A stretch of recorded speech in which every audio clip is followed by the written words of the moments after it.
I am thinking we need to develop one of those islands or keys, develop it with a huge prison. If you come to the Bahamas, you know you're going to be locked up for 7 to 10 years. We're going to lock you up in prison and keep you there. So don't come. They have an entitlement to a Haitian passport. The Haitian Constitution guarantees that any child born to Haitian parents is automatically Haitian. No, I'm not sure of that. Today's show was brought to you by Nitro Films Incorporation, breaking sound barriers faster than the eyes can see. Quick Kicks, Love Yourself, and the Tattoo King, the home of the world's famous Anna Nicole tattoos. Although the parents and the children know that they're entitled to a Haitian passport, they don't want one. And they prefer to perceive themselves as stateless and to lay a sob story and a guilt trip on the Bahamian people about their status. No, they don't. They don't perceive themselves as stateless because you have a lot of Haitian Bahamians who were born here who would love a passport, but they're not able to get it until the age of 18. They can get a Haitian passport. They don't want one. Well, understand what I'm saying. The Bahamian passport has the currency of being able to go to the United States Embassy and getting a visa stamped in it. Not so with the Haitian. Why would I was born here in the Bahamas. Why would I want a Haitian passport? Because our Constitution is worded that being born here is no absolute guarantee to citizenship. The framers of the Constitution were careful enough to make it possible that if for national security reasons your numbers are too great, we can offer you something else. Now, Lady Russell, I don't like them coming here in abundance. I don't want them to come. I want to stop them. I say ship them back. But some things ain't fair. Now, this been bothering me for a while. Okay. A child can be born to a Bahamian mother and a Haitian father. And that child automatically becomes a Bahamian, get everything as a Bahamian. That's a Bahamian child. Yeah. But a child can be born to a Bahamian man and a Haitian woman, and the child is a Haitian. What in God earth is wrong with y'all people? That's not fair. It's not fair to me as a man, Mr. Bahamas. What do you think? I can tell you what it is. You know what it is? All the kids that are born in the Bahamas that are not born to men who are married to the woman, it ain't his child. Amen. The courts know that these men, they have paying child support for these here children of the state. They call them children of the state. DNA. You do a DNA, it shows that you are legitimately 99.9% the father.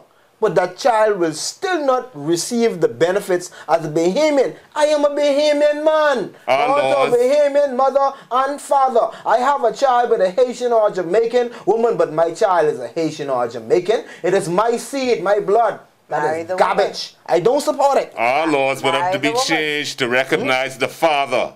Why the woman? The woman go with a Haitian man and the child is a Bahamian? Because women in this country are gods. Men are demons.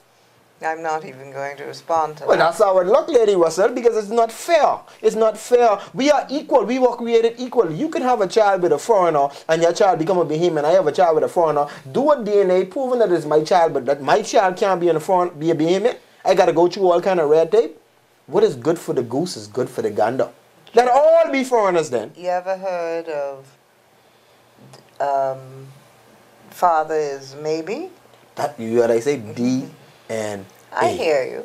And for Bahamian men who have wanted to show responsibility for their children, conceived with foreign women, the courts are understanding. No boy. And as always, I don't know but none. As always. I had a young gentleman on my show the other day. His mother is a Jamaican and his father is Ronnie Butler brother.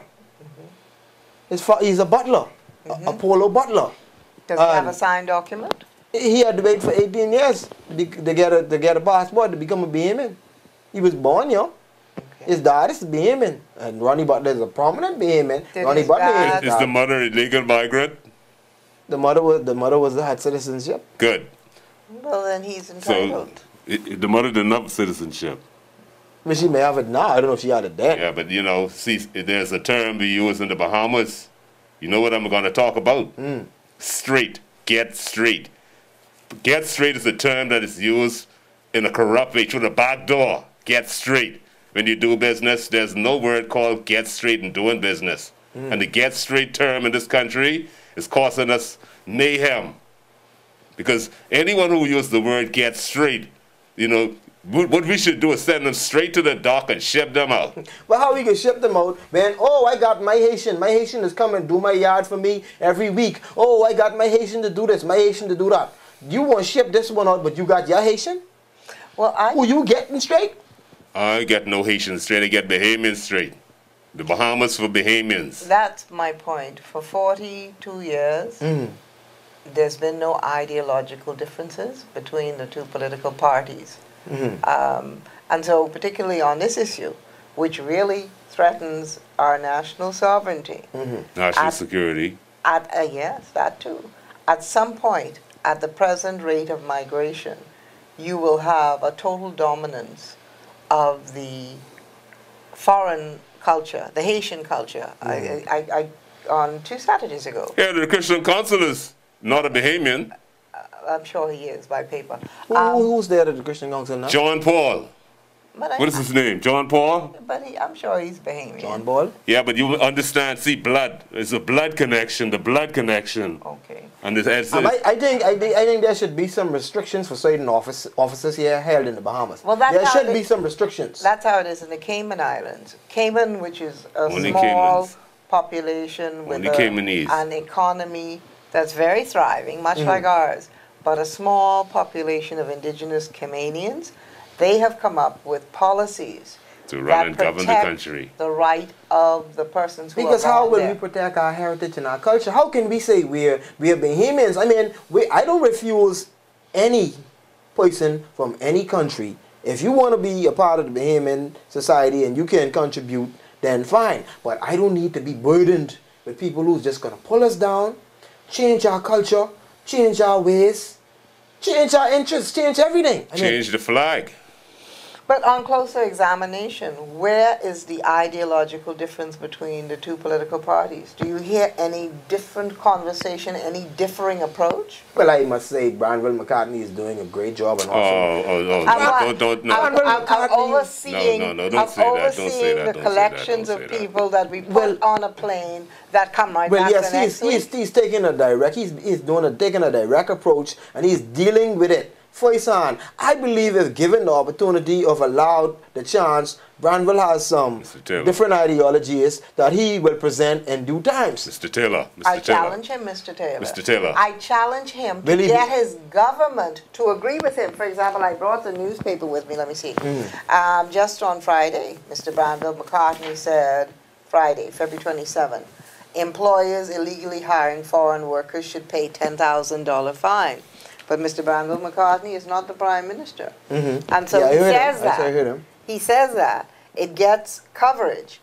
But what commitment do the other members of his party have to that Because statement? all of them have small businesses and they hire illegal immigrants who could do the work for half the salary. That's why I said to you, on a closer examination, where is the ideological difference between that departure from sanity that I described to you that the former foreign minister had on Friday when he was on JCN But I am quite sure my Prime Minister backs Mr. Branville McCartney and what he is doing. I hear you. Mr. Taylor. Yes, sir. Don't you think it's more practical for this here government that we have in office to look at, instead of flying individuals out from Haiti who come here by boat, 220-foot boat, in an inhumane manner, you know, we should ship those immigrants back by boat also. You know, and the numbers should be very aggressive numbers. I'm talking about 1,000, 2,000 a time. You know, and see, you must look at it. I don't know if I support that Mr. Bahamas, right? But I think, well, you know, do you support them?